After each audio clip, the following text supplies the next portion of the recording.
Jésù lórí àgbélébú tí jẹ́ olùràpadà, ẹ̀jẹ̀ mímọ́ tó ta sílẹ̀ ló fi wẹ̀ ẹ̀ṣẹ̀ wa nù. Jésù lórí àgbélébú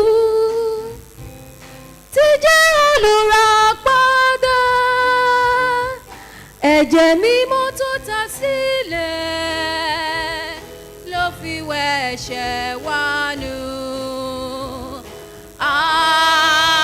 Ẹgbẹ́ mi ẹ wá ṣọpẹ́ tí Jésù ká máa dúró, àti ṣègbé ó gbà wá là,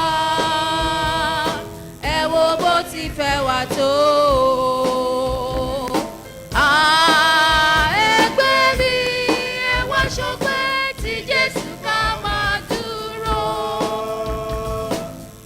Ṣègbé ó gbà wá là, ẹ wo bó ti fẹ́ wá tó.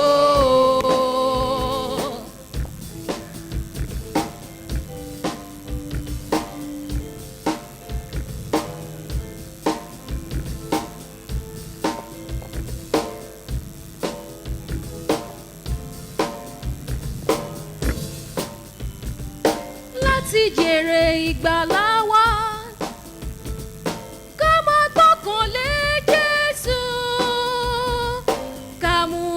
kúrò láyé tí ó kú fún ìdánwò. A ní láti jèrè ìgbàlà wa, ká má gbọ́kànlé Jésù, ká mú ojú kúrò láyé tí ó kú fún ìdánwò.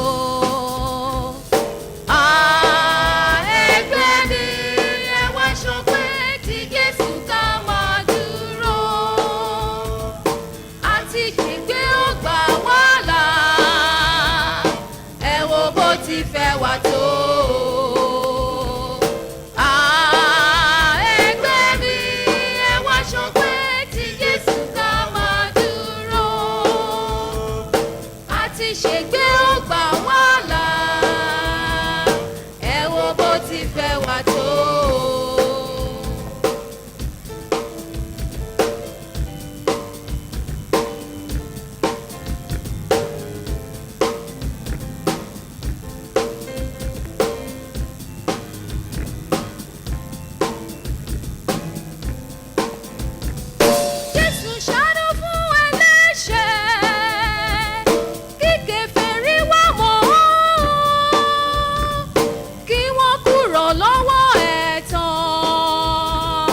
Láti jẹ́wọ́ ẹ̀kọ́ rẹ̀, Jésù ṣàánú fún ẹlẹ́ṣẹ̀, kí kèfèrí wá mọ̀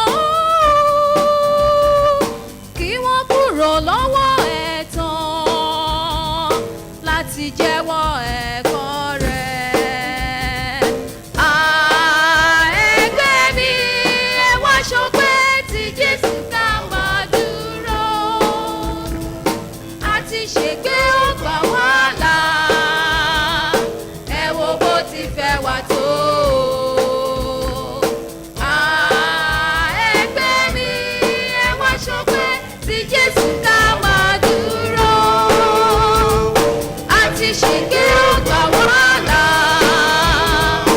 ẹ wo bó ti fẹ́ wá tó. Ẹgbẹ́ mi ẹ wá ṣọpẹ́ tí Jésù ká máa dúró, àti ṣègbé ó gbà wá là, ẹ wo bó ti fẹ́ wá tó.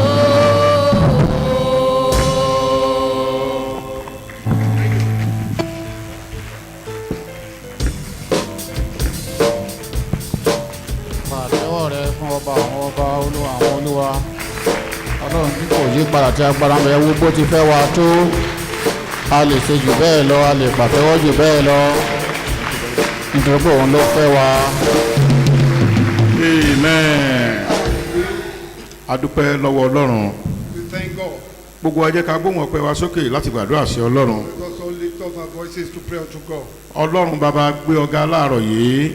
God the Father, we exalt you this Ìwọ morning. tó mú kó ṣeé ṣe fún àwa tá a wà níbí láti wà ní iwájú rẹ. Thou that has made it possible for we that we are here to be before you. Ó jẹ́ ká gbàdúrà ọpẹ́ sí Ọlọ́run. Let us pray a prayer of Olúwa thanksgiving. dúpẹ́ lọ́wọ́ rẹ láàárọ̀ yìí Lord, we thank you this morning fún àwa tí a wà níbí. for we that we are here. Ó mú kó ṣeé ṣe fún wa láti wà ní iwájú rẹ. You have made it possible for us to be before you. Bákan náà ká dúpẹ́ lọ́wọ́ Ọlọ́run lórí gbogbo àwọn ẹlẹgbẹ́ wa tó kù. Bákan náà Also, we thank God for over our mates that are already. àwọn tó lọ sí ìrìn àjò Those who have gone on journeys. tá gbàgbọ́ pé Ọlọ́run yóò mú wọn padà láyọ̀ àtàlàáfíà. And we believe God will bring them back into Àtàwọn ẹlẹgbẹ́ wa tó wà ní ọ̀nà gbogbo níbi tójú wa ò tó ṣùgbọ́n tí àánú Ọlọ́run tó ń bá wọn gbé. And all our mates that are in various ways that we cannot see, but the mercy of God is Ọpẹ́ nìkan la lè fi fún Ọlọ́run nísinsìnyí. We can only give thanks unto God now. Gbọ́ àdúrà ní orúkọ Jésù Kristi Olúwa àtolùgbàlà wa. Hear the prayer in the name of Jesus Christ, our Lord and our Savior. Ẹ jẹ́ kí a jókòó ká tẹríba fún àdúrà. Be seated and bow down your heads. Bàbá ayérayé Ọlọ́run ìmọ́lẹ̀ a dúpẹ́ láàárọ̀ yìí fún oore ọ̀fẹ́ rẹ nínú ayé wa. Olúwa gba ọpẹ́ wa. And as your Father, God of life, we thank you for your grace in our lives. Accept our thanks, O Lord. Ìwọ ló pa wá mọ́ láti ìwòyí ọdún tó kọjá. Ó tún jẹ́ ká tún rí ọdún yìí láyọ̀ àtàlàáfíà. Olúwa gba ọpẹ́ wa. You have kept us safe since last year. You have made us to see this year's celebration in joy and in peace. Accept our thanks, O Lord. Jẹ́ gbogbo ẹ̀ṣẹ̀ àti gbogbo àìṣedédé tí kò ní jẹ́ ká rí ìfarahàn rẹ nínú ìpéjọpọ̀ yìí lórúkọ Jésù Kristi Olúwa wá dáríjì wá. All the sins and iniquities that will not allow us to see your manifestation in this gathering, forgive us in the name of Jesus Christ. Nínú iṣẹ́ ìsìn wa níwájú rẹ láàárọ̀ yìí Ọlọ́run bàbá wá gba àkóso. In our work of service before you this evening, God the Father take control. Lé orúkọ Jésù Kristi Olúwa àtolùgbàlà wa. In the name of Jesus Christ, our Lord and our Savior. Praise the Lord. Hallelujah. Sọ fún Jésù Kristi pé Olúwa èmi dúpẹ́ tèmi o. Tell Jesus Christ, Lord, I say my thanksgiving. Thank you for my home. Praise God. Hallelujah.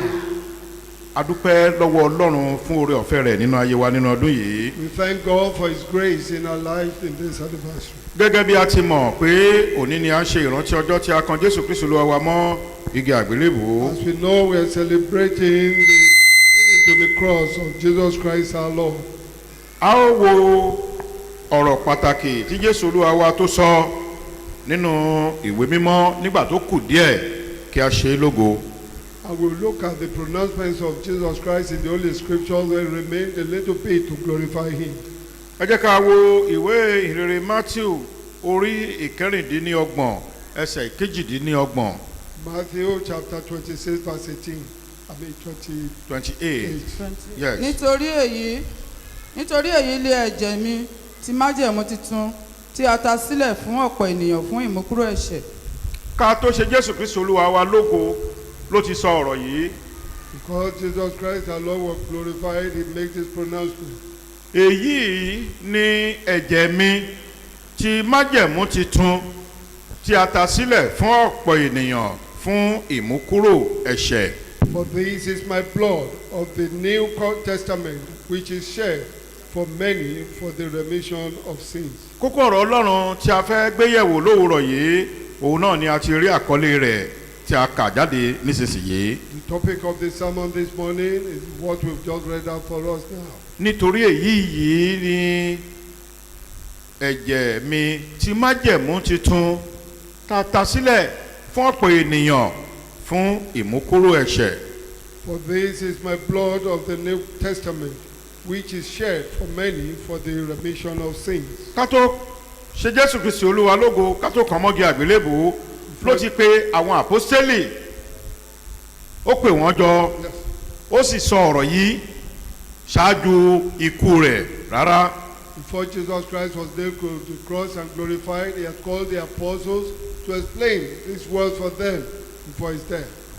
Ó ní gbogbo yín ẹ gbà kí ẹ jẹ èyí ni ara mi tí a bù fún yín. He said, the bread said, take, eat, this is my body that is given to you.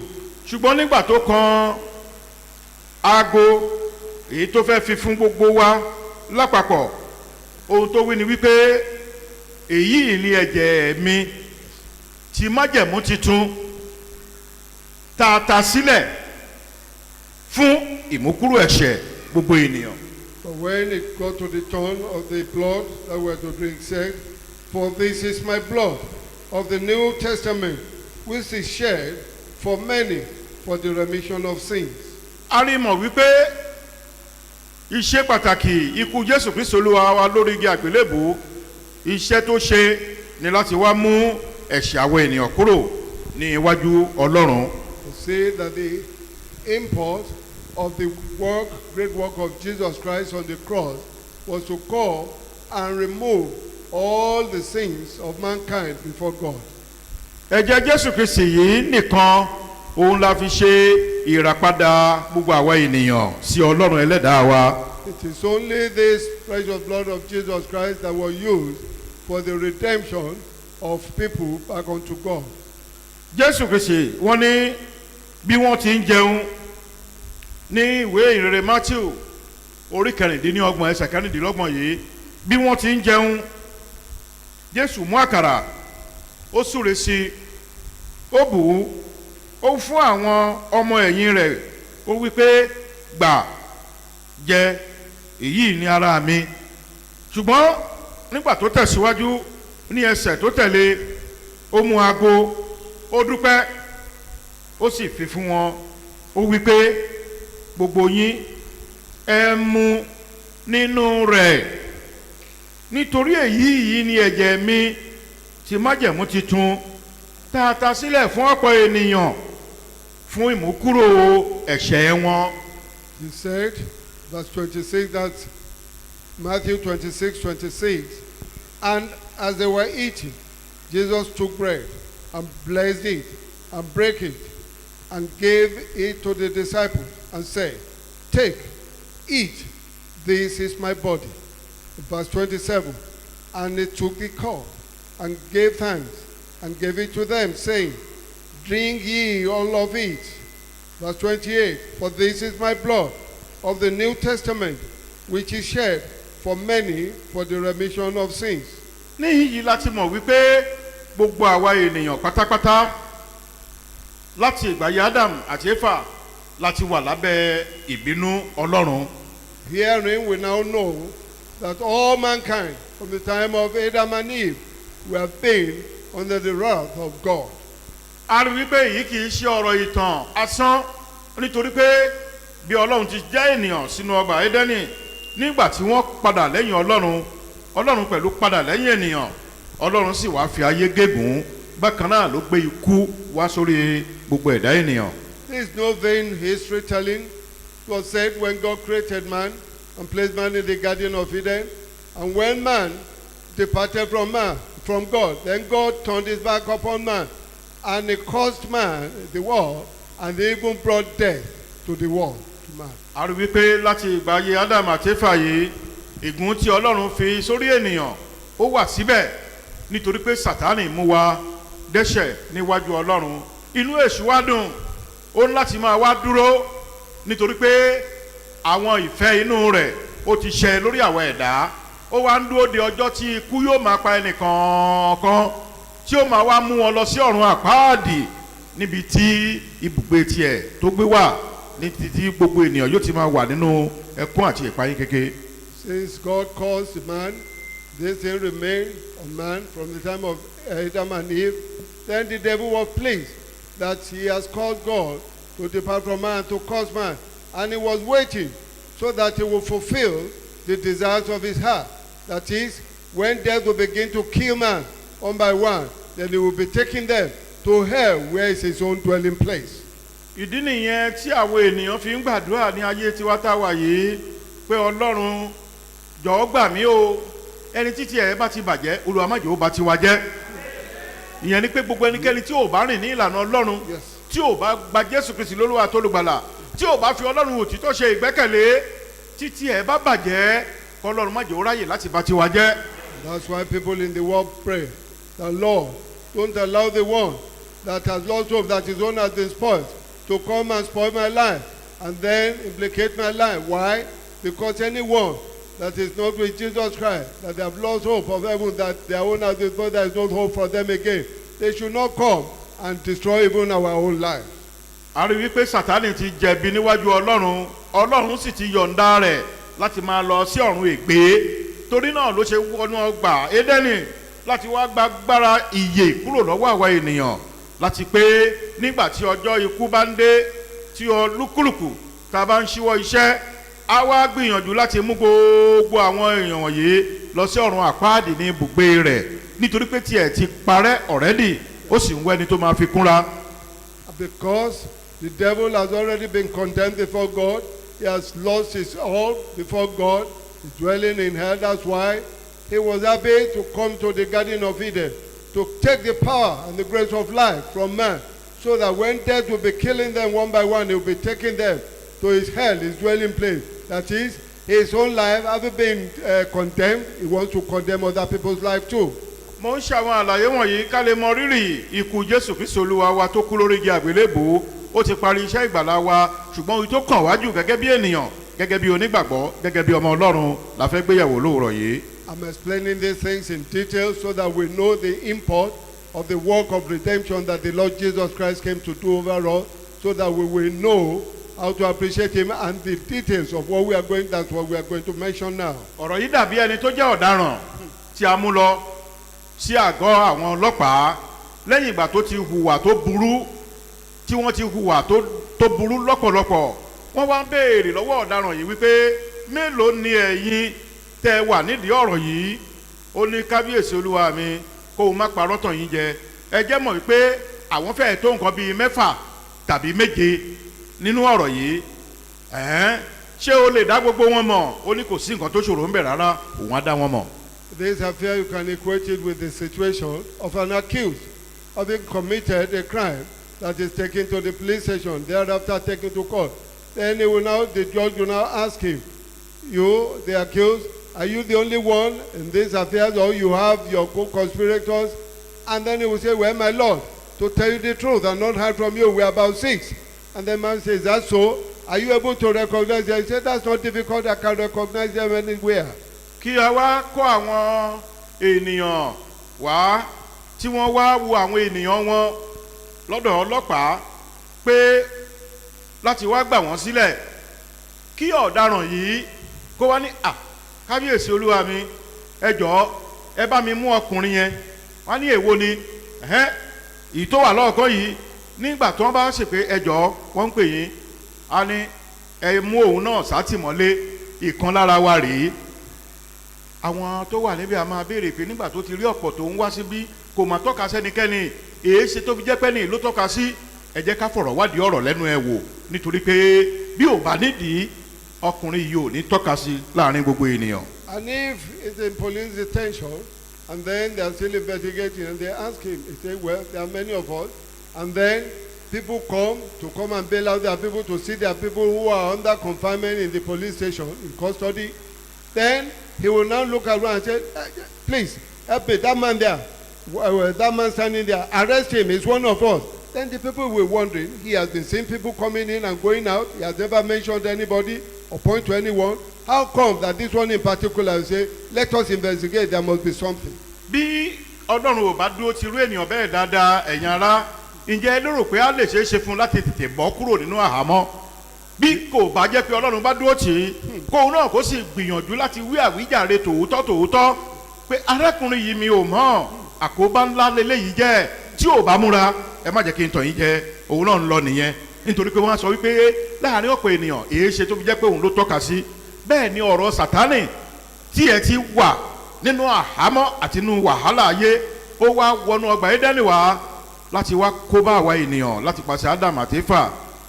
Except such a man, so accused now, has the favor of God, or even he can explain himself, it will be difficult for him to get out, because they'll be wondering, out of thousands of people that have been coming and going, how come is this particular person that he has mentioned, that is, he has implicated his life? It's the same thing with the devil. He has already been condemned. Then he came to the Garden of Eden to look for those whom he will implicate their life and take them to hell with him. lẹ́yìn ìgbà tó ti wá ṣe àkóbá fún Ádámù àti Éfà àti gbogbo ìran tó bá ti inú wọn jáde, ikú kọjá sórí àwọn ènìyàn. kì í ṣe bí ikú yẹn nìkan ló mọ, ó tún dúró láti mú wa lọ sí ọ̀run ègbé ní ọ̀run àpáàdì nígbà tó lúkúlùkù bá fi idà lílẹ̀ nínú ayé. And after having come and brought death even to the life of Adam and Eve, then not only that, after death would have killed people, then he will wait to take them to hell and to perdition. ṣùgbọ́n ọpẹ́ ni fún Ọlọ́run nítorí pé Jésù Kristi Olúwa wa ló wá sọ wípé òótọ́ nípa àwọn ènìyàn ti jẹ̀bi ikú níwájú Ọlọ́run, ṣùgbọ́n láti tún lọ sí ọ̀run ègbé lẹ́yìn ìgbà tó ń bá fi ayé sílẹ̀, òun á wá sínú ayé láti fi ara òun ṣe ètùtù fún àwa ẹ̀dá níwájú Ọlọ́run. But thanks be to God for the Lord Jesus Christ the advocate that said, okay, fear enough, people of mankind have sinned, committed sin against God, and they are guilty of death. But if they die, then they should not even go to hell, to perdition. He will come and make himself as a great sacrifice so that man will not need to go to hell. gbogbo ayé ló ti wà ní ipò awaiting trial nínú ayé tá a wà yìí, ní ọgbà ẹ̀wọ̀n nínú ayé. à ń retí ọjọ́ ikú, kì í ṣọjọ́ ikú nìkan, lẹ́yìn ìgbà tí ikú bá dé a tún lọ. à ń retí, Sátánì ń retí láti mú wa lọ sí ọ̀run àpáàdì, ṣùgbọ́n Jésù Kristi wá pé òní ni ọjọ́ ìdáríjì, òní ni ọjọ́ ìgbàlà, èmi ó fi ẹ̀jẹ̀ mi ṣe ìràpadà ènìyàn sí Ọlọ́run.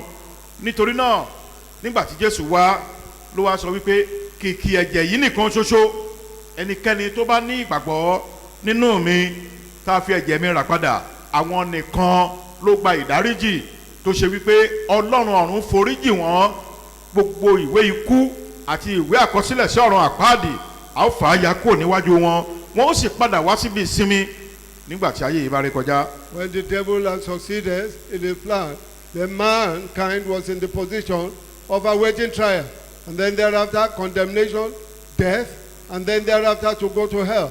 But Jesus Christ arose and said, today is the day of forgiveness of sin.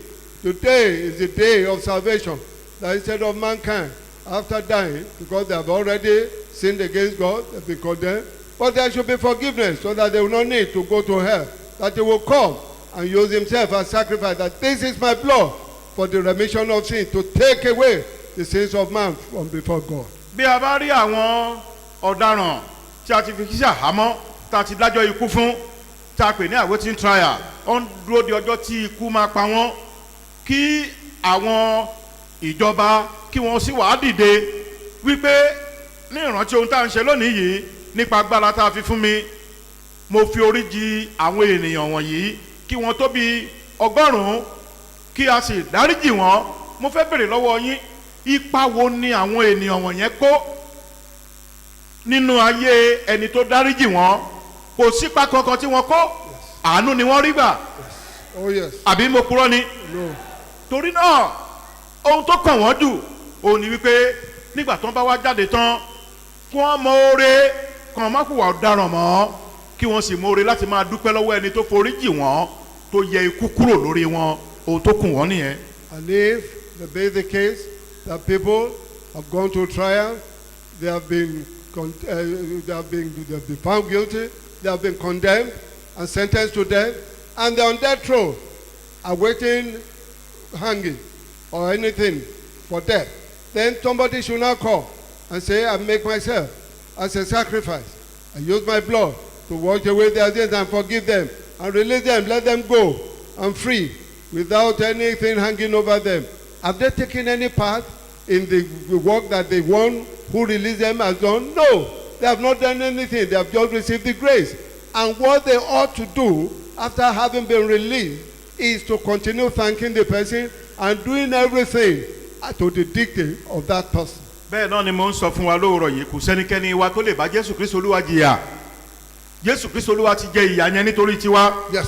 ó sì ti san gbèsè náà lórí igi àgbélébùú, ó ti fi ẹ̀jẹ̀ rẹ̀ ṣe ìràpadà àwọn ènìyàn sí Ọlọ́run. ohun tó kù wá ni wípé ká lọ, ká má dẹ́ṣẹ̀ mọ́, ká máa lọ láti gbé ìgbésí ayé ìwà bí Ọlọ́run, ká máa hùwà gẹ́gẹ́ bí ọmọ Ọlọ́run, ká sì máa wá fi ayé wa sìn ín, ká máa dúpẹ́ lọ́wọ́ rẹ̀ títí ayé pé Jésù Kristi Olúwa, níwọ̀n ìgbà tí ń bá wà láàyè, mo dúpẹ́ fún oore ńlá tó ṣe fún mi fún iṣẹ́ ìgbàlà mi tó ṣe a ò lè bá Jésù Kristi Olúwa jìyà o Yes. ohun tá a lè ṣe ni pé ká bẹ̀rẹ̀ sí dúpẹ́ lọ́wọ́ rẹ̀ fún oore tó ṣe fún wa. You cannot suffer with Christ again because he has suffered for us so that we will not suffer. He has shed his blood for us and he has given us the freedom. What remains for us is to go and begin to live a holy life for him, to begin to be thankful unto him and to use the rest of our life to serve him because there is nothing else we can do but to do this. Bí agbára bá wà lọ́wọ́ àwọn ẹ̀dá nínú ayé tó ṣe pé ẹni tá a ti dájọ́ ikú fún tá a ti ṣe àkọsílẹ̀ tá a sì ti fi òǹtẹ̀ lù ú pé kíkú ni eléyìí yóò kú bí agbára bá wà lọ́wọ́ àwọn ènìyàn nínú ayé láti yí irú nǹkan bẹ́ẹ̀ yẹn padà pé a grant wọn ní amnesty lónìí yìí àforíjì wọn ẹ jẹ́ kí wọ́n máa lọ láyọ̀ àtàlàáfíà bágbára yìí bá wà lọ́wọ́ àwọn ẹ̀dá nínú ayé láti yí ikú kúrò lórí àwọn ènìyàn mélòó mélòó ni Ọlọ́run ọ̀run Jésù Kristi ẹ jẹ́ ká gbàgbọ́ nínú iṣẹ́ ìràpadà wa tó wá ṣe sí Ọlọ́run ẹ̀jẹ̀ rẹ̀ nìkan ló fi ṣe ètùtù fún ẹ̀ṣẹ̀ àti ìmúkúrò ẹ̀ṣẹ̀ gbogbo àwọn ènìyàn. If it is possible for human beings in this world to have power, some to have power, after somebody has been tried, even found guilty, condemned to death row, and everything has been stamped, and then to come and tear off all these death warrants, and to say, I give you amnesty, give you state pardon, that is, you will not die again, I release you to God's country. How much more our Lord Jesus Christ, our God, who came to share, to put down his blood for us, so that he can take away our sins and grant us freedom. Then we ought to serve him with the whole of our life and continue to serve him by living holy life. wíwà láàyè wa lónìí kì í ṣe nípa agbára wa yes. ṣùgbọ́n nípa oore ọ̀fẹ́ Ọlọ́run. Being alive today is not by our power but by the grace of God. ká wá lọ ká máa gbé ìgbésí ayé gẹ́gẹ́ bí ọmọ ìmọ́lẹ̀ ká sì máa fi ìgbésí ayé wa yin Jésù Kristi lógo òun nìkan ló kú tó ta ẹ̀jẹ̀ rẹ̀ sílẹ̀ fún àwa ènìyàn. We should not go and live our lives for God until by our lives begin to show what he has done for us, to glorify him in God, because he's the only one who came to die and to shed his life, blood for remission of our sins. a ò tí ì kàn án mọ́ igi àgbélébùú tó ti sọ ọ̀rọ̀ yìí jáde wípé èyí ni ẹ̀jẹ̀ mi ti májẹ̀mú titun tá a ta sílẹ̀ fún ọ̀pọ̀ ènìyàn fún ìmúkúrò ẹ̀ṣẹ̀ fún ọ̀pọ̀ ènìyàn kì í ṣe fún ẹnìkan kì í ṣe fẹ́yàn méjì kì í ṣe fáwọn àpọ́sẹ́lì kì í ṣe fáwọn Júù ṣùgbọ́n fún ọ̀pọ̀ ènìyàn fún ìmúkúrò ẹ̀ṣẹ̀ èyí ni ẹ̀jẹ̀ mi tá a ta sílẹ̀ fún ọ̀pọ̀ ènìyàn fún ìmúkúrò ẹ̀ṣẹ̀ torí náà ká ní ìgbàgbọ́ nínú Ọlọ́run ká sì fi ayé wa sin Jésù Kristi gbogbo ìtókù ọjọ́ ayé wa pátá ká dúró nínú ìfẹ́ Ọlọ́run. He has never been nailed to the cross when he made this pronouncement that for this is my blood of the New Testament which is shed for many for the remission of sin. For many, he said, not for one, not for two, not for three, but for as many as possible who will believe, not for Jews alone, but for all human beings. If only we believe, then we recognize him as the one who died for us to redeem us back unto our Father in heaven. That therefore we should live our life to give glory to him, to thank him and praise him always. ẹ jẹ́ ká lọ sí ìwé ìrere ti Lúùkù orí kẹtàlélógún. Luke chapter 23, mo fẹ́ kà láti ẹsẹ̀ kẹtàlá. reading from verse 13. wọ́n nígbà tí Pílátù pe àwọn olórí àlùfáà àtàwọn olórí àtàwọn ènìyàn tó pè wọ́n jọ ó sọ fún wọn pé mo ń kà láti ẹsẹ̀ kẹtàlá ó sọ fún wọn pé ẹ̀yin mú ọkùnrin yìí tọ̀ mí wá bí ẹni tí ó ń pa àwọn ènìyàn ní ọkàn dà sì kíyèsí èmi wádìí ẹjọ́ rẹ̀ níwájú yín èmi kò rí ẹ̀ṣẹ̀ lọ́wọ́ ọkùnrin yìí ní gbogbo nǹkan wọ̀nyí tí ẹ̀yin fi sùn sí.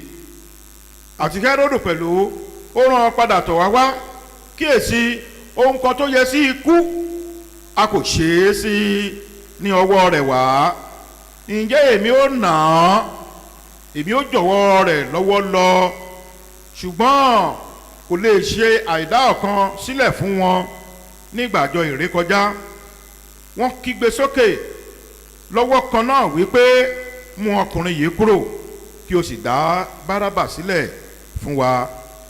And Pilate, when he had called together the chief priests and the rulers and the people, said unto them, Ye have brought this man unto me as one that perverted the people. And behold, I, having examined him before you, have found no fault in this man touching those things whereof ye accused him of. No, nor yet Herod, for I sent you to him, and lo, nothing worthy of death is done unto him. I will therefore chastise him and release him. For of necessity he must release one unto them at the feast. And they cried all out at once, saying, Away with this man, and release unto us Barabbas. Bárábà yìí lẹni tá a sọ sínú túbú nítorí ọ̀tẹ̀ kan tá a ṣe ní ìlú àti nítorí ẹ̀sùn ìpànìyàn. Pílátù tún bá wọn sọ̀rọ̀ nítorí ó fẹ́ dá Jésù sílẹ̀. Ṣùgbọ́n wọ́n kígbe wípé kàn án mọ́ àgbélébùú, kàn án mọ́ àgbélébùú. Ó sì tún wí fún wọn ní ẹ̀ẹ̀kẹta pé èé ṣe búburú kí ni ọkùnrin yìí ṣe, èmi kò rí ọ̀ràn ikú lára rẹ̀, nítorí náà èmi ó nà án, èmi ó sì jọ̀wọ́ rẹ̀ lọ́wọ́ lọ. Wọ́n tilẹ̀ wá kígbe sókè ńlá jù bẹ́ẹ̀ lọ wípé wọ́n fẹ́ kí ó kàn án mọ́ àgbélébùú, ohun tí àwọn àti àwọn olórí àlùfáà, ohun tí àwọn àti ti olórí àlùfáà ó sì borí tirẹ̀.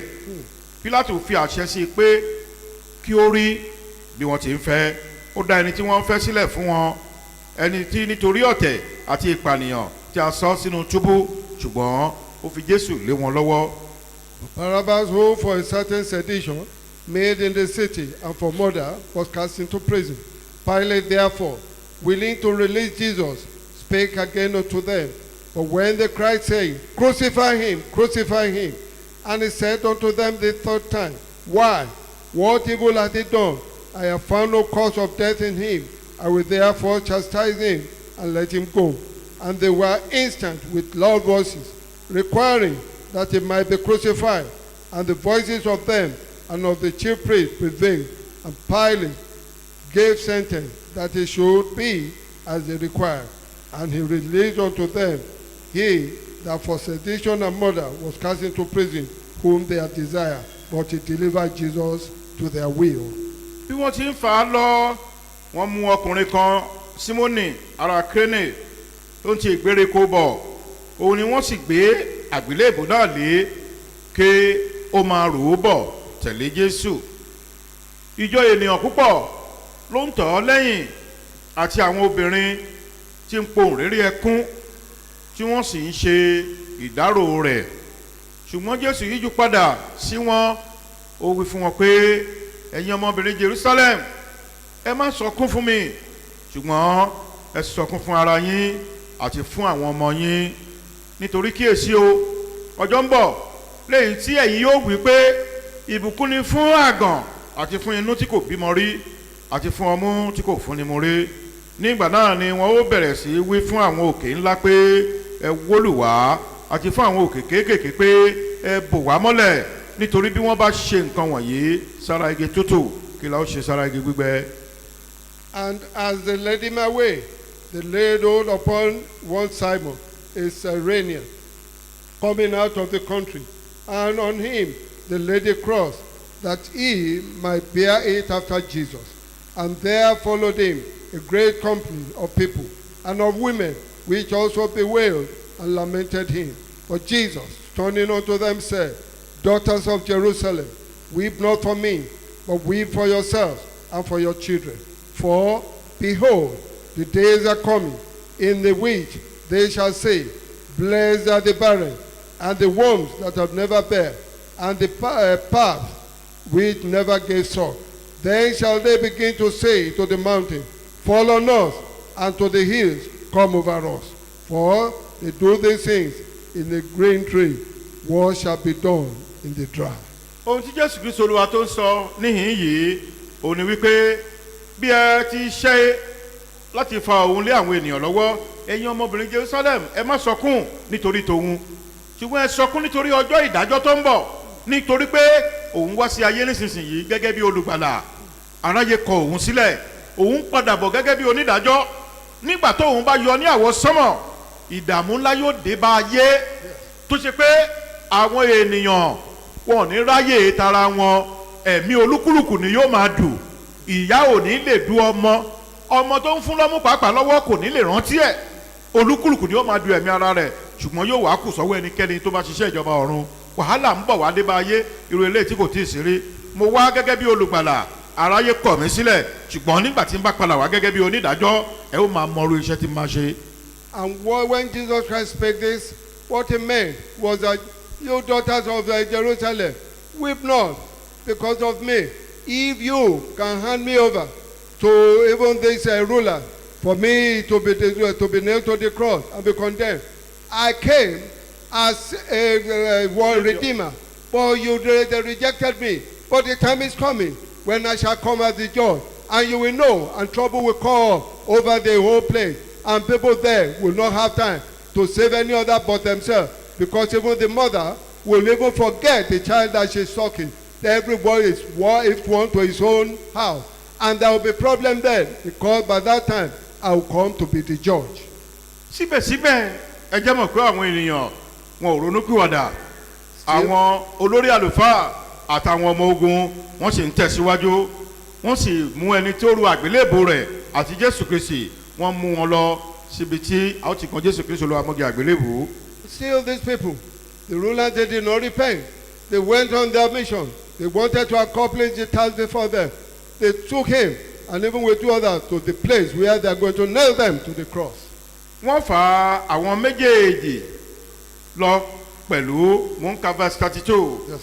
àwọn arúfin láti pa á pẹ̀lú rẹ̀ nígbà tí wọ́n sì dé ibi tá à ń pè ní agbárí níbẹ̀ ni wọ́n gbé kàn án mọ́ àgbélébùú àtàwọn arúfin náà ọ̀kan ní ọwọ́ ọ̀tún àtọ̀kan ní ọwọ́ òsì Jésù sì wí pé bàbá dáríjì wọ́n nítorí tí wọn kò mọ ohun tí wọ́n ń ṣe wọ́n sì pín aṣọ rẹ̀ láàrin ara wọn wọ́n sì di ìbò àwọn ènìyàn sì dúró wọ́n ń wòran àtàwọn ìjòyè pẹ̀lú wọn wọ́n ń yọ ṣùtì sí i wípé ó gba àwọn ẹlòmíràn là kó gba ara rẹ̀ là bí bá ṣe Kristi àyànfẹ́ Ọlọ́run nítòótọ́ àtàwọn ọmọ ogun pẹ̀lú wọ́n fi ń ṣe ẹlẹ́yà wọ́n tọ̀ ọ́ wá wọ́n fi ọtí kíkan fún un wọ́n sì wípé bí wọ́n bá ṣe ọba àwọn Júù gba ara rẹ̀ là wọ́n kọ̀wé àkọlé sí ìgbèrí rẹ̀ ní èdè Hélènì àti Latin àti ti Hébérù èyí ni ọba àwọn Júù.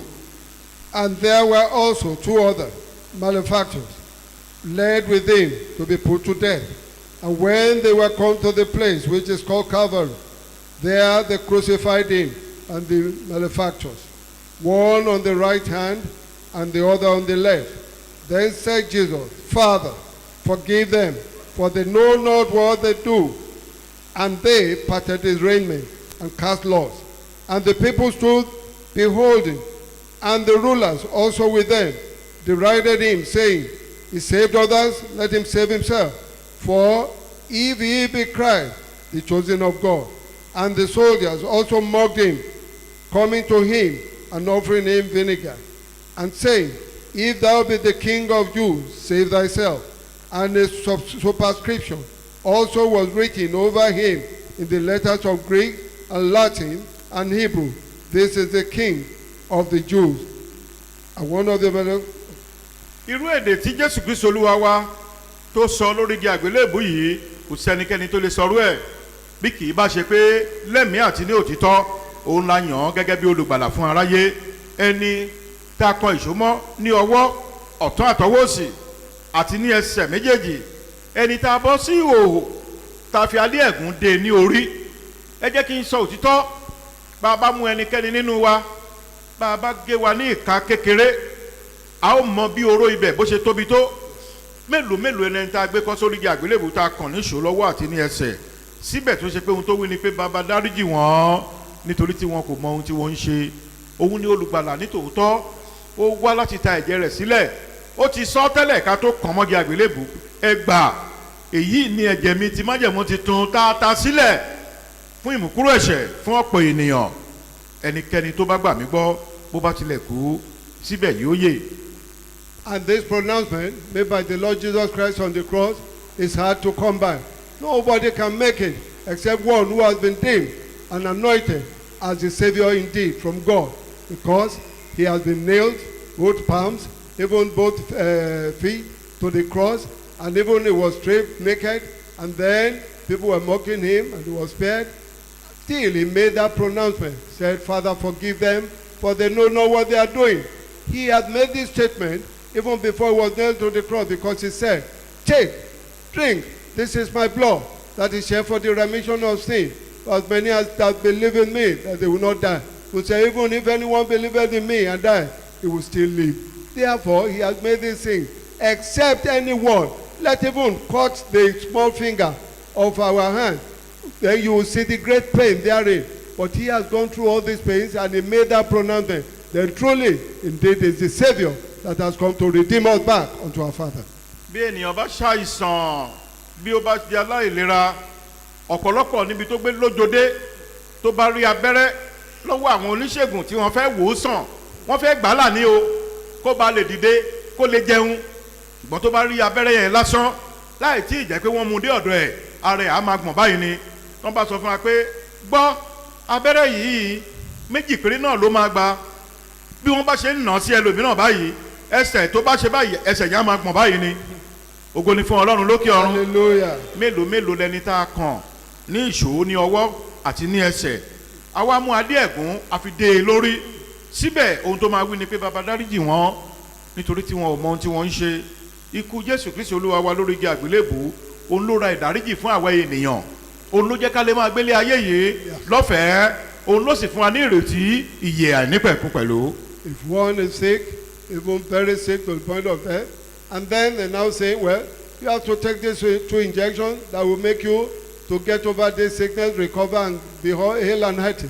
But still, when they see the syringe coming, they will be afraid. They want to help them. It's for their own good, but they will still not take it. They will be shaking. Everything will be bad for them. How much more? One that was nailed, both palms, both feet, even to the cross, and was put on him, was put a crown of thorns, and so many. He was the one that came to share his blood for us, for the remission of our sins, to redeem us back unto our Father. It's a great work that he has done for us, and it's there on the cross at Calvary that brought us back unto our Father in heaven, that gave salvation back unto us. gbogbo ohun tí Jésù Kristi Olúwa tó ṣe fún wa wọ̀nyí eléyìí tó ó sì jù ó yẹ ká dúró ti òun nìkan ṣoṣo ká má ṣe rí ẹnikẹ́ni tó máa torí ohunkóhun padà lẹ́yìn Ọlọ́run ká má ṣe torí ìpọ́njú ayé ká padà lẹ́yìn Ọlọ́run ká má ṣe torí àìríjẹ tàbá ìrímu ká padà lẹ́yìn Ọlọ́run ká má ṣe torí àìtètè lówó lọ́wọ́ ká padà lẹ́yìn Ọlọ́run kò sí ohunkóhun tó gbọ́dọ̀ ṣẹlẹ̀ nínú ayé yìí tá a gbọ́dọ̀ bójú wẹ̀yìn nínú gbígba Jésù Kristi lólúwa àti olùgbàlà torí pé láìsí òun a kò lè ṣe ohunkóhun rárá ẹ̀jẹ̀ rẹ̀ nìkan ṣoṣo olófin ṣe ìràpadà wá ènìyàn sí Ọlọ́run ẹnikẹ́ni tó bá ti yàgò kúrò ní ojú ọ̀nà ọ̀dọ̀ ti Jésù Kristi yìí ibi tó máa bá ara ẹ̀ ní ọ̀run ègbé a ò dá ẹnikẹ́ni lẹ́jọ́ Jésù Kristi wípé èyí ni ẹ̀jẹ̀ mi ta sílẹ̀ fún ọ̀pọ̀ ènìyàn fún ìmúkúrò ẹ̀ṣẹ̀ wọn ẹnikẹ́ni tó bá ti yà kúrò lójú ọ̀nà yìí irú ènìyàn bẹ́ẹ̀ ń lọ sí ibòmíràn. We should not, because of any small thing, turn away from God. We should not, because of even tribulation of the world, turn from God. Because Jesus Christ shed his blood for us to bring us back to our Father in heaven. With this work that he has done, that we should not be any case that anyone, because you're tired in getting money, you now turn back from the Lord.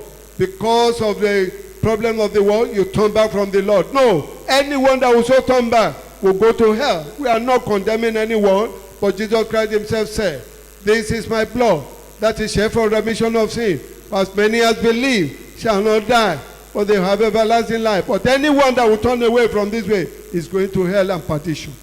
torí náà ẹ jẹ́ kí a wò ó ní verse 39 ọ̀kan nínú àwọn arúfin tá a gbé kọ́ òun pẹ̀lú fi ń ṣe ẹlẹ́yà wípé bí ìwọ bá ṣe Kristi gba ara rẹ àti àwa là ṣùgbọ́n èyí èkejì dáhùn ó ń bá wí pé ìwọ kò bẹ̀rù Ọlọ́run tí ìwọ wà nínú ẹ̀bi kan náà ní tiwa wọ́n jàre nítorí èrè ohun tí a ṣe òun ni àwa ń jẹ ṣùgbọ́n ọkùnrin yìí kò ṣe búburú kan ó sì wí pé Jésù Olúwa rántí mi nígbà tí ó bá dé ìjọba rẹ Jésù sì wí fún pé lóòótọ́ ni mo wí fún ọ lónìí ìwọ ó wà pẹ̀lú mi ní paradíṣe.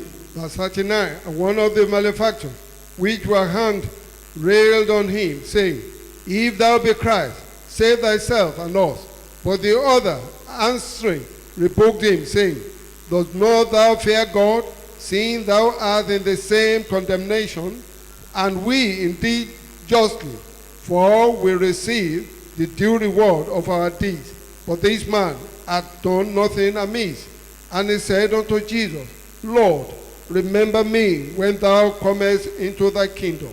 And Jesus said unto him, Verily I say unto thee, today shalt thou be with me in paradise. mo fẹ́ ká kíyèsí gbólóhùn ọ̀rọ̀ tí Jésù Olúwa tó sọ yìí lónìí ìwọ yóò wà pẹ̀lú mi ní paradíṣe òun ló sọ fún olè ọwọ́ ọ̀tún yẹn kò sọ pé lónìí ìwọ yóò wà pẹ̀lú mi ní India lónìí ìwọ yóò wà pẹ̀lú mi ní Britain lónìí ìwọ yóò wà pẹ̀lú mi ní Amẹ́ríkà rárá Jésù Kristi ò dárúkọ ìlú ibòmíràn ọ̀pọ̀lọpọ̀ ẹ̀kọ́ èké làwọn ènìyàn ti gbé kalẹ̀ láti fi tún àwọn ènìyàn jẹ láti kúrò nínú òtítọ́ lónìí yìí nítorí náà mo fẹ́ kí gbogbo akádúró nínú òtítọ́ ọ̀rọ̀ Ọlọ́run paradíṣe ló sọ fún olè ọwọ́ ọ̀tún yẹn pé yóò pàdé òun ó sì fi ẹ̀rí hàn nítòótọ́ pé òun ní agbára láti mú lọ sí paradíṣe nígbà tá a bá ń ka ìwé yẹn tẹ̀síwájú ẹ ó rí ọ̀pọ̀lọpọ̀ ìṣẹ̀lẹ̀ tó ṣẹlẹ̀ torí náà Jésù Kristi Olúwa wa gangan ló kú lórí igi àgbélébù kì í ṣe lòmíràn bákan náà nígbà tó kú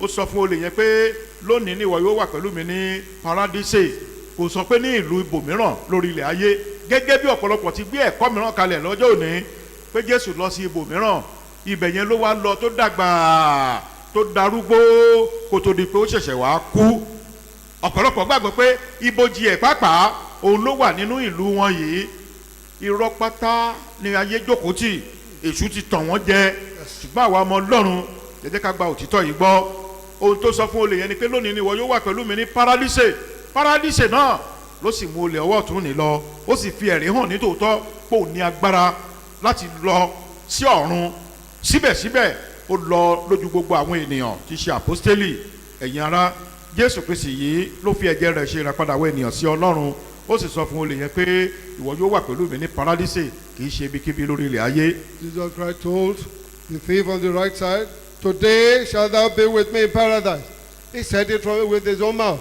And he even testified of it, showed that they had power to take him to paradise.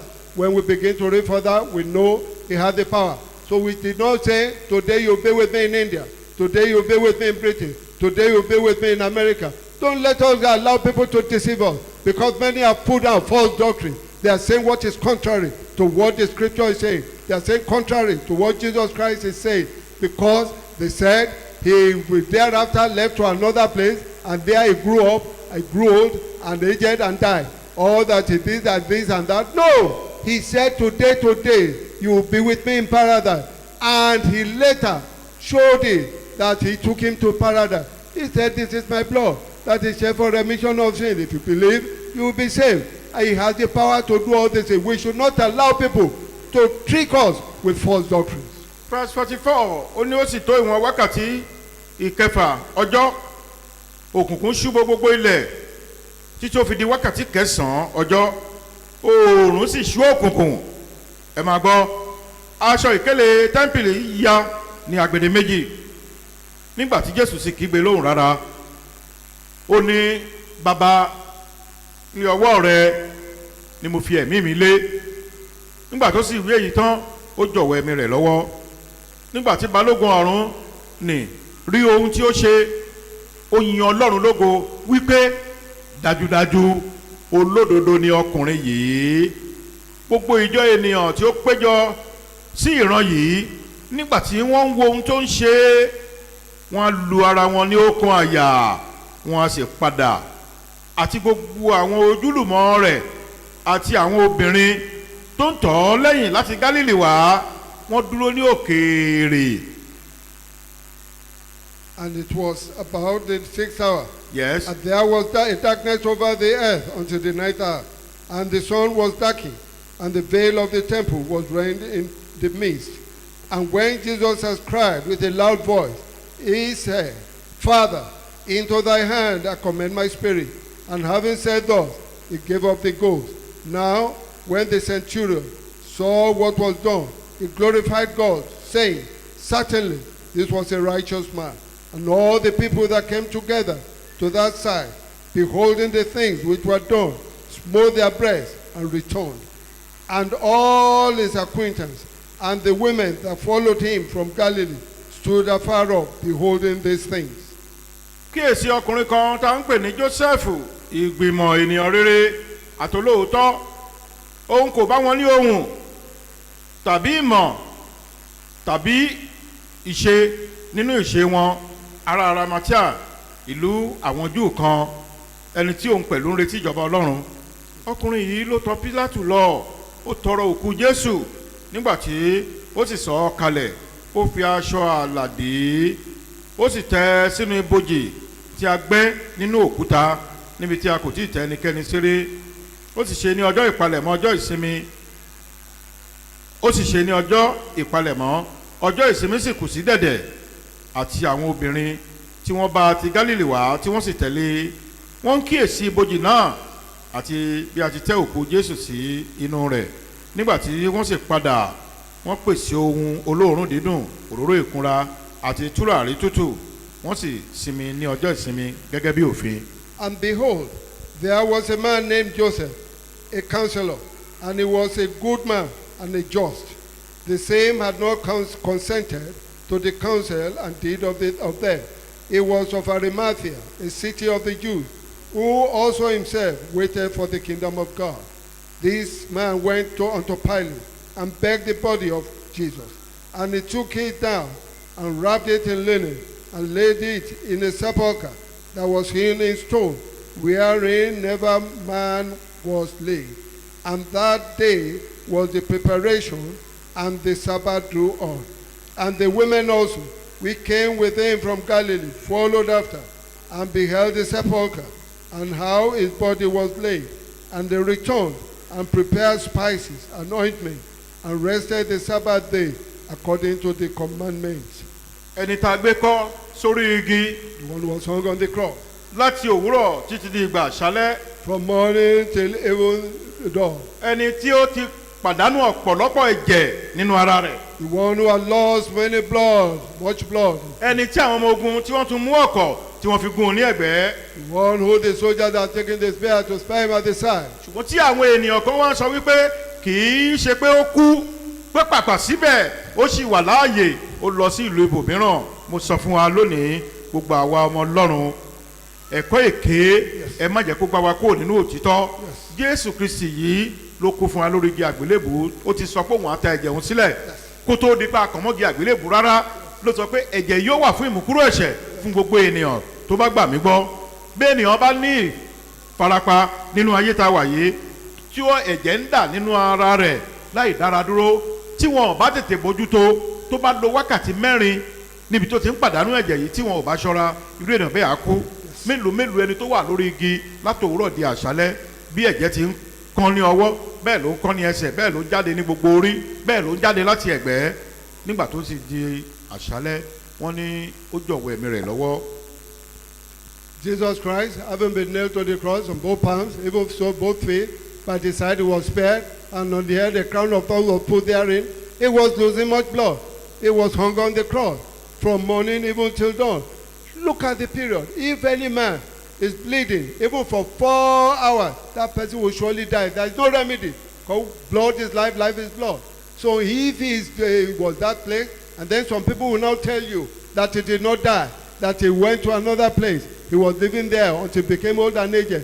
Don't let people deceive you with false doctrine. Don't let them take you away from the path of truth because of false doctrine. This is a lie. Jesus Christ himself, he died on the cross because he said, I will die and rise up the third day. He said, this is my blood that is shed for the remission of sin. Ẹ jẹ́ ká wo ìwé Kólósè orí kìíní ẹsẹ̀ 19 sí ẹsẹ̀ 17. Colossians chapter 1 verse 19 through 23. Colossians 1, 19 to 23. Ó ní nítorí dídùn inú baba ni pé kí ẹ̀kún gbogbo lè máa gbé inú rẹ̀ àti nípasẹ̀ rẹ̀ láti bá ohun gbogbo làjà lẹ́yìn tó ti fi ẹ̀jẹ̀ àgbélébù rẹ̀ parí ìjà.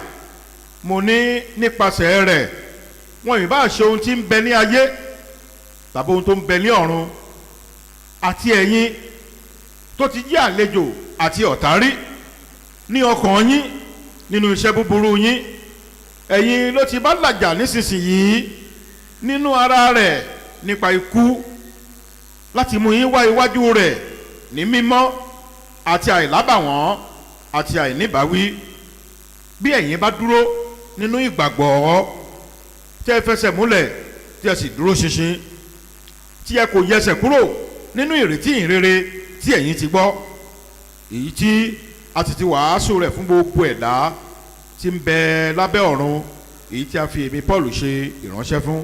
For it pleased the Father that in him should all fullness dwell, and having made peace through the blood of his cross, by him to reconcile all things unto himself. By him, I say, whether they be things in earth or things in heaven. And you that were sometime alienated and enemies in your mind by wicked works, yet now hath he reconciled in the body of his flesh through death, to present you holy and unblameable and unreprovable in his sight, if ye continue in the faith, grounded and settled, and be not moved away from the hope of the gospel, which ye have heard, and which was preached to every creature which is under heaven, whereof I, Paul, am made a minister. Nípasẹ̀ Jésù Kristi yìí láti bá ohun gbogbo làjà sí Ọlọ́run. Bíbélì jẹ́ kó di mímọ̀ fún wa lónìí, ìbá ṣe ohun tó ń bẹ lọ́run, ìbá ṣe ohun tó ń bẹ ní ayé, gbogbo ènìyàn pátápátá ni Jésù Kristi Olúwa òun ló fi ẹ̀jẹ̀ rẹ̀ ṣe ìràpadà fún àwọn tó bá gba orúkọ rẹ̀ gbọ́, àwọn tó bá dúró nínú ìfẹ́ rẹ̀. Ìdí nìyẹn tó fi sọ nínú ẹsẹ̀ 23 yẹn pé bí ẹ bá dúró nínú ìgbàgbọ́, tẹ́ ẹ bá fẹsẹ̀ múlẹ̀, tí ẹ bá dúró ṣinṣin, tẹ́ ò bá yẹsẹ̀ kúrò nínú ìrètí ìrere eléyìí tí ẹ̀yin ti gbọ́, gbogbo ènìyàn pátá ni Jésù Kristi Olúwa ló fi ẹ̀jẹ̀ rẹ̀ ṣe ìràpadà ènìyàn sí Ọlọ́run. Ṣùgbọ́n ẹnikẹ́ni tó bá dúró nínú ìgbàgbọ́ nìkan ló lè jẹ àǹfààní yìí. Ẹnikẹ́ni tí ò bá dúró nínú ìgbàgbọ́, irú ènìyàn bẹ́ẹ̀ ó wà ní ọ̀dọ̀ Sátánì, ó sì wà lábẹ́ ìbínú Ọlọ́run síbẹ̀. Irú ènìyàn bẹ́ẹ̀ wà nínú ìpayín kékeré. It is through the shedding of the blood of Jesus Christ that all things have been reconciled unto God the Father, whether things in earth or in heaven, have all been reconciled. And we must stay in this faith. That's why Paul said, if we continue in faith, grounded and settled, and be not moved away, then it is we that will stay in this with Jesus Christ, do his bidding, that we are able to have all these benefits. But should we move away, then there is no room for us there. Therefore, it is important to appreciate what he has done and stay with him and serve him with the whole of our lives. Kò sí ìdálẹ́bi fún wa mọ́ nítorí ẹ̀jẹ̀ Jésù Kristi ó ti mú ìdálẹ́bi kúrò. Kò sí wàhálà fún wa mọ́, bẹ́ẹ̀ náà ni kò sí ìdààmú fún wa mọ́. Ṣùgbọ́n gbogbo ẹnikẹ́ni tí ò bá gba ikú Jésù Kristi Olúwa gbọ́ lórí igi àgbélébùú, àwọn yẹn ṣe ń padà lọ sínú ìdájọ́ ní iwájú Ọlọ́run. Ṣùgbọ́n àwa a ti ré ìdájọ́ kọjá, a ti ré ikú kọjá, bọ́ sínú ìyè bí a bá dúró nínú ìgbàgbọ́ òtítọ́. Through the death of Jesus Christ and his blood, we have been saved.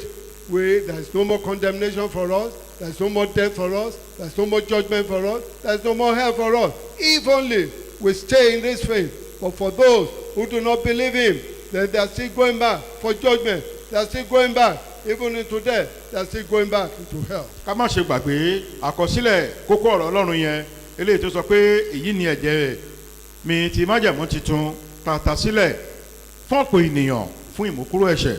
You should not forget the sermon topic that says, for this is my blood that was shed for many for the remission of sins. Mo sì sọ fún wa pé ẹ̀jẹ̀ yìí òun ló fún wa ní àǹfààní láti rí ìdáríjì gbà ní iwájú Ọlọ́run. Jésù Kristi ṣiṣẹ́ ìràpadà yìí, ohun tó kù wá kù ni pé ká máa fi ayé wa sìn ín, ká sì máa yìn ín lógo títí ayé. Kò sí ìyà tá a lè bá jẹ mọ́, ó ti jìyà yìí nítorí tiwa. It is this blood that has bought us even redemption before God, and we are no more condemned. We cannot suffer again with him. He has suffered because of us. But what remains for us is to serve him with all our life for the rest of our days. Ohun tó wá béèrè lọ́wọ́ wa yìí, ẹ má jẹ́ kó ṣòro fún wa láti ṣe. Ohun tó béèrè lọ́wọ́ wa yìí, kó má ṣòro fún wa láti fi sílẹ̀. Ohun tó béèrè ni wípé ká fi ayé wa sìn, ká sì gbà á gbọ́, ká máa lọ, ká máa ṣe gẹ́gẹ́ bí ọmọ Ọlọ́run níbi gbogbo. What he has asked of us should not be difficult for us. What he wants us to submit unto him should not be difficult for us to live for him. What remains for us is to go and live a holy life unto God and serve him all our days and believe him truly in God. nínú ìwé Hébérù orí kẹsàn-án ẹsẹ̀ kọkànlá sí ẹsẹ̀ kẹrìnlá kí a tó lọ gbàdúrà. Hebrew chapter 9, 11 through 14. 11 through to 14.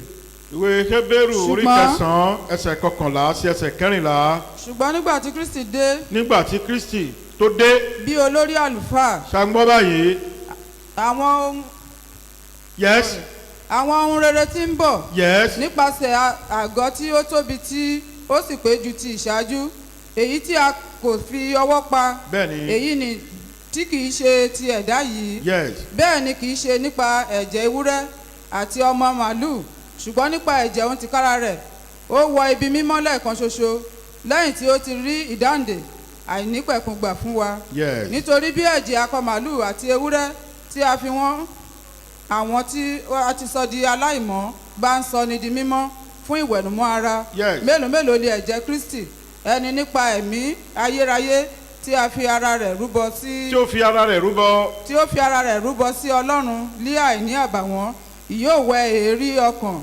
yín mọ́ kúrò nínú òkú ẹ̀ṣẹ̀ láti sin Ọlọ́run alààyè.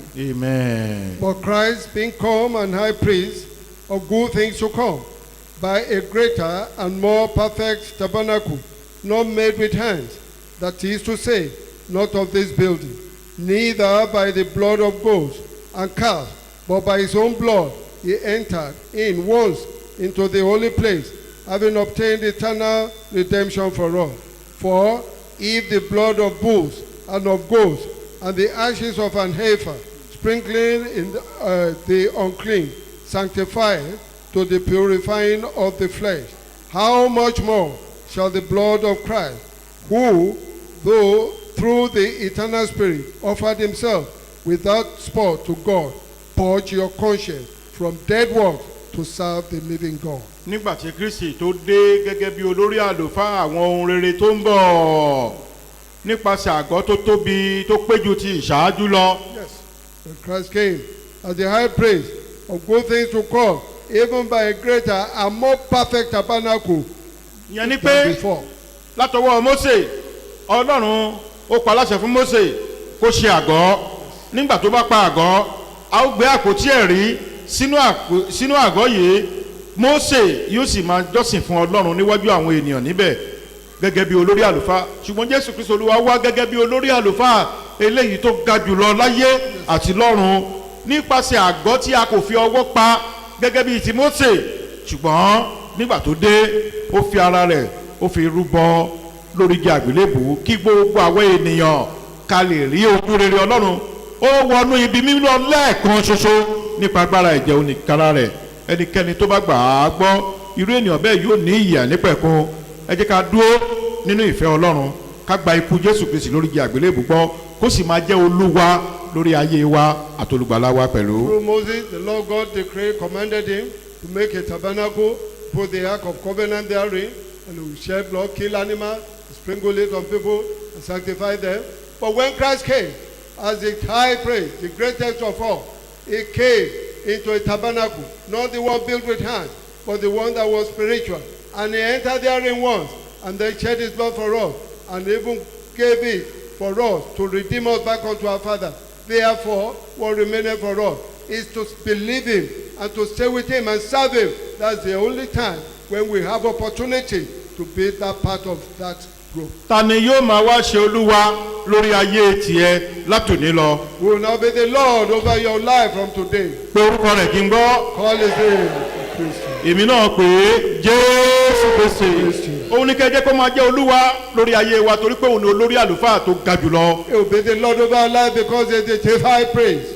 owó ló jẹ́ Olúwa lórí ayé ọ̀pọ̀lọpọ̀ nísinsìnyí. Money is the Lord over the lives of many today. ipò ló jẹ́ Olúwa lórí ayé ọ̀pọ̀lọpọ̀ nísinsìnyí. Position is the Lord over the lives of many today. agbára ni Olúwa lórí ayé ọ̀pọ̀lọpọ̀ nísinsìnyí. Power is the Lord over the lives of many today. àwọn ẹ̀mí òkùnkùn ni Olúwa lórí ayé ọ̀pọ̀lọpọ̀ nísinsìnyí. The powers of darkness are the Lord over the lives of many today. ṣùgbọ́n Ọlọ́run ń pè wá lóòrọ̀ yìí ká jẹ́ kí Jésù Kristi kó máa jẹ́ Olúwa lórí ayé wa. But the Lord God is calling us this morning that we should allow the Lord Jesus Christ to be the Lord over our lives. ká jẹ́ kí Jésù Kristi Olúwa kó jẹ́ Olúwa lórí ìdílé wa. We should allow Jesus Christ our Lord to be the Lord of our family. ká jẹ́ kí Jésù Kristi kó jẹ́ olúwa lórí orílẹ̀-èdè wa pẹ̀lú. We should allow Jesus Christ to be the Lord of our nation also. torí pé òun ló wá tó fi ẹ̀jẹ̀ rẹ̀ ṣe ìràpadà àwọn ènìyàn sí Ọlọ́run. Because he's the one who came and used his blood to redeem people back unto God. òun ló sì lè fún wa ní ohun rere gbogbo èyí tí a bá ń fẹ́. And he's the one who can give us all good things that we desire. òun ló lè fún wa ní ìyè nípẹ̀kun ní ọjọ́ ìkẹyìn. And he's the one that can give us eternal life at the end time. òun ló lè gbà wá sínú ògo nígbà tí ayé yìí bá rí kọjá. And he's the one who can draw us into glory when this earth shall pass away. torí náà gbogbo ipòkípò tó ń ká wà lówùrọ̀ yìí. Therefore, in any position we may be this morning, ẹ jẹ́ ká gbà wípé nígbà tí Ọlọ́run dá wa sílẹ̀ kúrò lọ́wọ́ Sátánì la láǹfààní láti wà láàyè tá a wà lálàáfíà. we should believe and know that it's when God delivered us from the hands of Satan that we are alive and free and we are in peace. èrò Sátánì ni pé nígbà tí ikú bá dé tó bá pa ẹnikẹ́ni kó mú lọ sọ́run àpáàdì bẹ́ẹ̀ ni Sátánì ò ní ọjọ́ tó fún àwọn ènìyàn ẹnikẹ́ni wọ́n lè kú lọ́mọdé ẹlòmíì lè kú ní àgbàlagbà ṣùgbọ́n ohun tó dúró dè ní wípé ìgbàkigbà tí ikú bá ti pa ẹnikẹ́ni òun mú lọ sí ọ̀run ègbé ṣùgbọ́n Jésù Kristi Olúwa sọ pé rárá enough is enough Oh yes. pé ó ti tó gẹ́ẹ́ Yes. gbogbo àwa tá a jókòó tá a ń gbọ́rọ̀ Ọlọ́run lónìí àti gbogbo àwọn olùgbọ́rọ̀ wa gbogbo wa la jogún ìyè àìnípẹ̀kun. The thought of the devil is that they should kill one and he will take them to hell. But that's why he has no time for anyone. People under him can die young, they can die old, they can die in their youth anytime. But the moment they die, he will take them to hell, to eternal perdition. But our Lord Jesus Christ came and said enough is enough.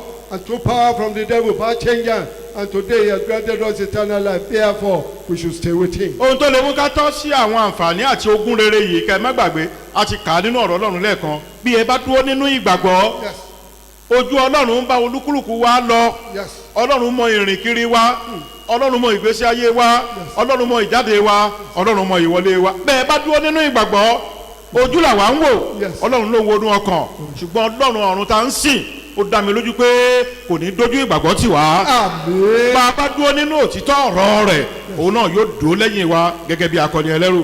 What can make us to be beneficiaries of this goodness, of this benefit?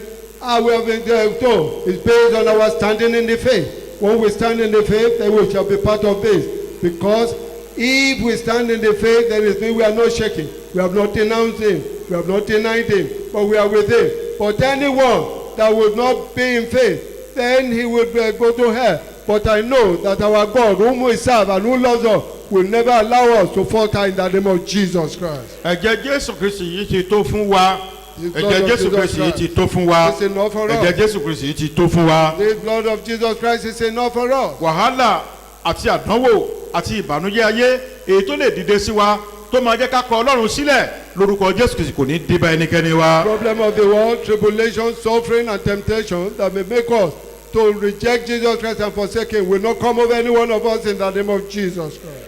bàbá sì wá rí àwọn ẹnikẹ́ni tó bá ń dojúkọ ìpèníjà tàbí tó ń dojúkọ ìṣòro lọ́wọ́lọ́wọ́ nínú ọdún táwa wà yìí Ọlọ́run ọ̀run yóò nawó agbára rẹ̀ jáde yóò sì gbà wọ́n kúrò nínú wàhálà yóò gbà wọ́n kúrò nínú ìṣòro yóò gbà wọ́n kúrò nínú ìdojúkọ náà. Amen. And if there be anyone who is facing challenges now, problems, suffering, or any battle from the world, the Lord God will stretch forth his hand and deliver them there for me in the name of Jesus Christ.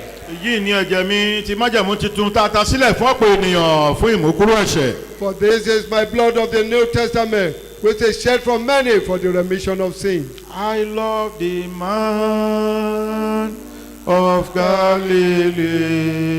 Galilee, for he has done so very much for me. He has forgiven me all My sins and sent the Holy Ghost to me. I love the man of Galilee. I love the man of Galilee. For he has done so very much for me. He has forgiven me all my sins and sent the Holy Ghost to me. I love the man of Galilee. jẹ́ kí a jókòó ká tẹríba ká gbàdúrà. Be seated and bow down your heads for prayer. Kí gbogbo wa ká gbàdúrà sí Ọlọ́run. Let us all of us pray unto God. Olúwa mo gbàgbọ́ nínú ikú rẹ lórí igi àgbélébùú. Lord, I believe in your death on the cross. Máa jẹ́ Olúwa lórí ayé mi ní ọjọ́ gbogbo. Be the Lord over my life all days. Olúwa mo gbàgbọ́ nínú ikú rẹ lórí igi àgbélébùú. Lord, I believe in your death on the cross. Máa jẹ́ Olúwa lórí ayé mi lọ́jọ́ gbogbo. Be the Lord over my life all days. Ẹ jẹ́ ká porúkọ Jésù Kristi ká gbàdúrà bẹ́ẹ̀. Call the name of Jesus Christ and pray in that manner. Lórí ìjókòó yẹn náà ni kò ti gbàdúrà sí Ọlọ́run. Say that prayer point on your seat. Olúwa Lord, mo gbàgbọ́ nínú ikú tó kú fún mi lórí igi àgbélébùú. believe in your death for me on the cross. Máa jẹ́ Olúwa lórí ayé mi ní ọjọ́ gbogbo. Be the Lord over my life all days. Mo fi ayé mi fún ọ. I commit my life unto Mo you. fi ìdílé mi fún ọ. Commit my family unto Mo you. fi iṣẹ́ mi lé ọ lọ́wọ́. Commit my life, my work over your hand. Olúwa mo fi ìdílé mi lé ọ lọ́wọ́ pẹ̀lú. My family into your hands also. Máa jẹ́ Olúwa lórí ayé mi. Be the Lord over my life. Máa jẹ́ Olúwa nínú ilé mi. Be the Lord in my home. Máa jẹ́ Olúwa nínú iṣẹ́ mi. Be the Lord in my work. Olúwa máa jẹ́ ohun gbogbo nínú ohun gbogbo fún mi. Lord, be all in all for me. Mo ní ìgbàgbọ́ pé torí tèmi ló ṣe kú lórí igi àgbélébùú. I believe you died because of me on the cross. Ìwọ tí ṣe olórí àlùfáà tó ga jùlọ. You the high praise. Máa jẹ́ Olúwa lórí ayé mi látòní lọ. Be the Lord over my life from today onward. Arákùnrin gbàdúrà, arábìnrin gbàdúrà. Brother pray, sister pray. Olúwa ràn mí lọ́wọ́ lówùrọ̀ yìí. Lord help me this morning. Mo ti fi ayé mi fún ọ pátápátá. I commit my life totally unto Mo you. fa ayé àwọn ọmọ mi lé ọ lọ́wọ́ pẹ̀lú. And I take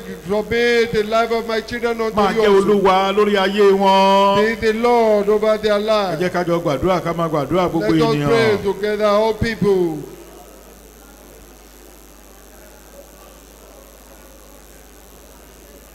Gbọ́ àdúrà lé orúkọ Jésù Kristi Olúwa àti Olùgbàlà wa. Hear the prayer in the name of Jesus Christ, our Lord and our Savior. Ẹ jẹ́ kí Dádì Adésùlù kan gbàdúrà ní kúkúrú nígbà tí gbogbo ayé máa ṣe àmín. Pastor Adesolu pray briefly when we all say amen.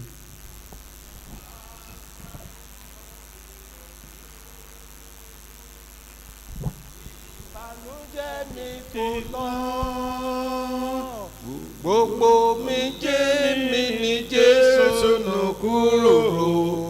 Káfárí sọ mi dọ̀tun. Sọ wá dọ̀tun o. Káfárí sọ mi dọ̀tun. Ìbànújẹ́ mi fò lọ. Gbogbo mi jẹ́ mi ní Jésù nù kúrò. Káfárí sọ mi dọ̀tun. Bàbá wa àti Ọlọ́run wa, Our Father and our God, Ọlọ́run tó pọ̀ ní ipá àti agbára, God that is great in might and power.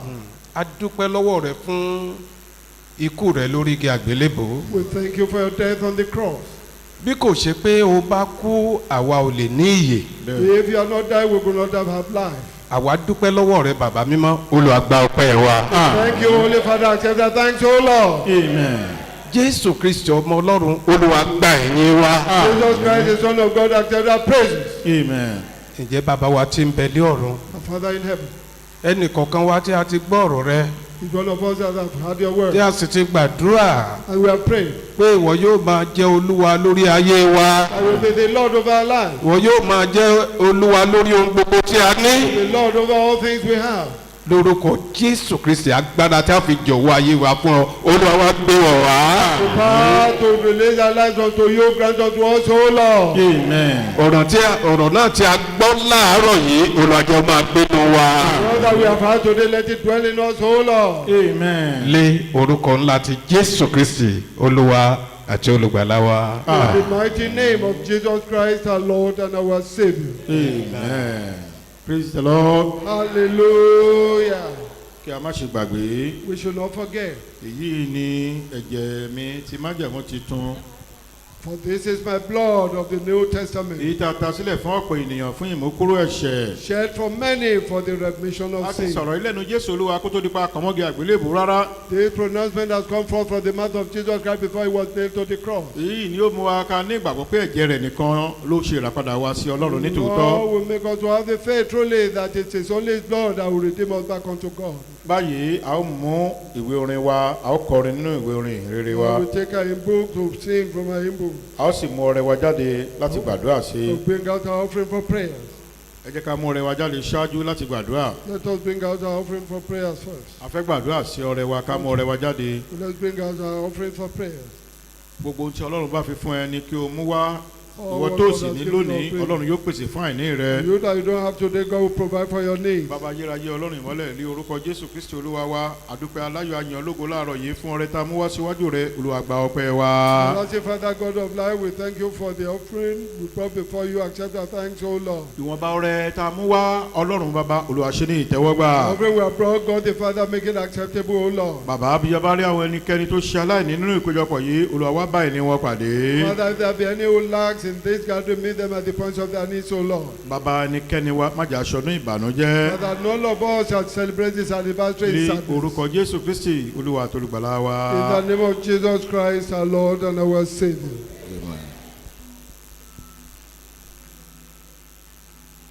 Yes, choir. Hymn 325.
wa ká gbàdúrà. Let us all pray.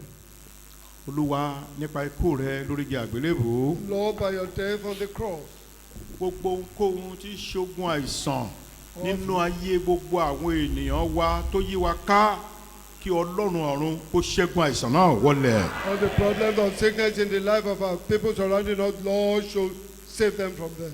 Àwọn tó wà nílé àtàwọn tó wà nílé ìwòsàn, Those are in the kí hospital. Ọlọ́run kó nawọ́ ìwòsàn jáde, kó tú wọn sílẹ̀ pátápátá, Lord God, kó fi ẹ̀jẹ̀ rẹ̀ tó ta sílẹ̀ lórí igi àgbélébùú yìí kó fi ṣe ìwòsàn wọn.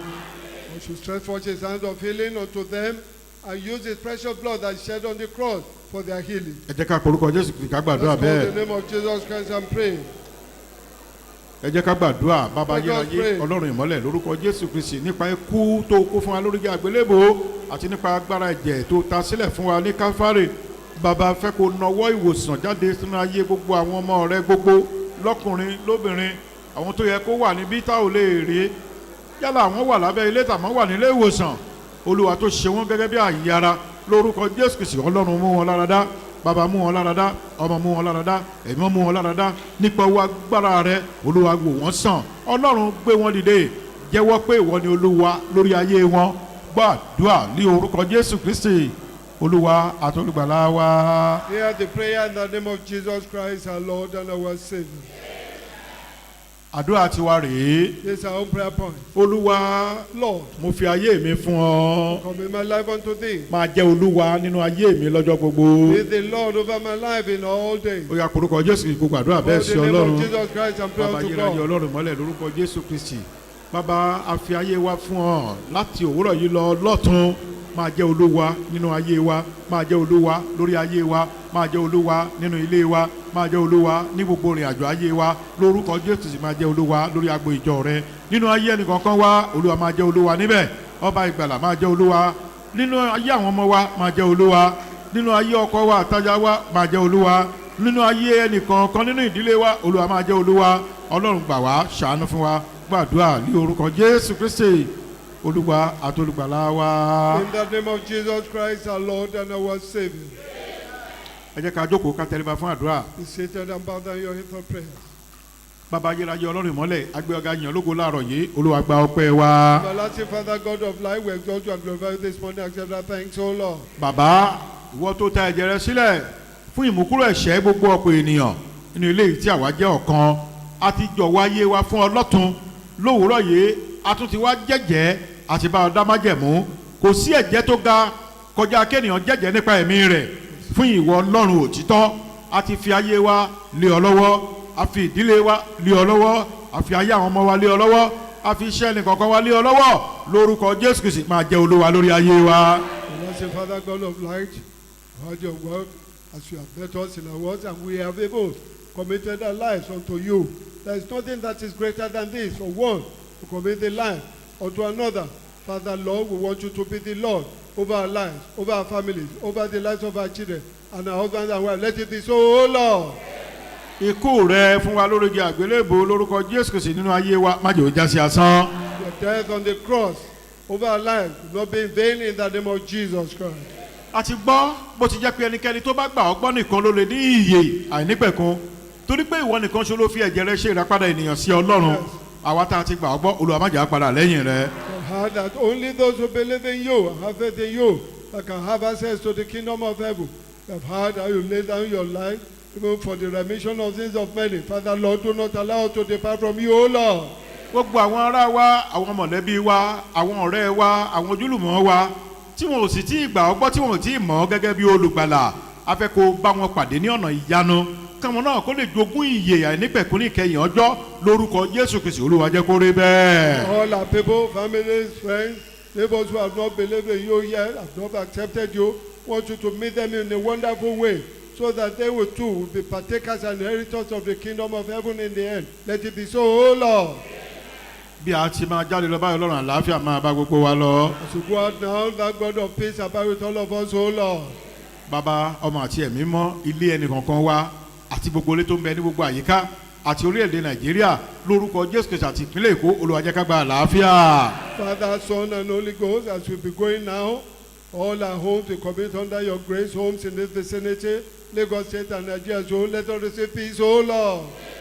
a ti gbàdúrà sí ìwọ ọlọ́run òtítọ́ pé ọdún àjíǹde yìí a ò fẹ́ kẹ́nikẹ́ni wa ká ṣe nínú ìbànújẹ́ bàbá lórúkọ jésù kìí ṣe olúwa gbàdúrà fún gbogbo wa. I pray unto you that this anniversary period, we don't want anyone to do it in sadness. Pray for all of us, O Lord. a tún bọ̀ fún wákàtí aṣẹ́gun lówùúrọ̀ ọ̀la ọlọ́run sàdélà wá bá gbogbo wa pàdé. We'll be coming for our victory tomorrow morning. Thou God of Sadela, meet with us, O Lord. àwọn ọmọ rẹ tó lọ sí ìrìn àjò olúwa mú gbogbo wọn bọ̀ láyọ̀ àtàlàáfíà. All your children that have gone on one journey or the other, bring all of them back in joy and in peace, O ọ̀pọ̀ Lord. yóò tún máa padà síbi iṣẹ́ wọn báyìí o ọlọ́run sàdélà máa bá gbogbo wọn lọ. We'll be going back to their place of work now. Thou God of Sadela, abide with them all, O lé Lord. orúkọ jésù kristi olúwa tó lùgbàlà wa. In the name of Jesus Christ, our Lord and our Savior.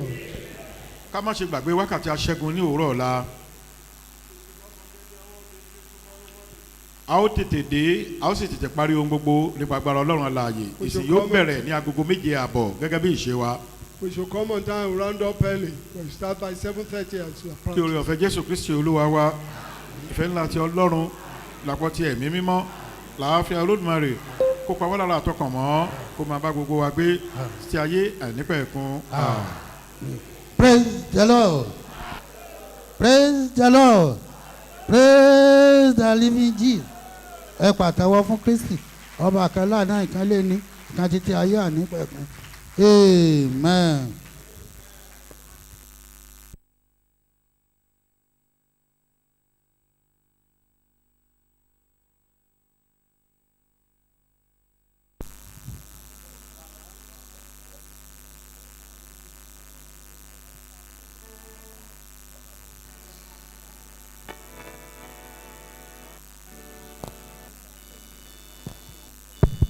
ire kó máa bá gbogbo wa lọ o àánú ọlọ́run kó máa bá gbogbo wa lọ o ìṣẹ́gun ọlọ́run kó máa bá gbogbo wa lọ o lórúkọ jésù kìsì ikú jésù lórí igi àgbélébùú nínú ayé wa kò ní já sí asán ẹ ó délé láyọ̀ àtàlàáfíà ẹ ó ṣọdún láyọ̀ àtàlàáfíà ẹ ò ní ṣọdún ìbànújẹ́ o ẹ ní rógun àsórépè ibi wàhálà ayé kò ní dé bá yín ìdààmú ayé kò ní wọlé tọ̀ yín ìdáwọ́lé yín kó máa yọrí sí rere o gbogbo ìbéèrè yín ní rere kẹ́ máa rí wọn gbà kí ọlọ́run ọ̀run kó ṣíjú àánú wò yín kẹ́ délé ní ayọ̀ àtàlàáfíà lórúkọ jésù kristi olúwa wa àmín.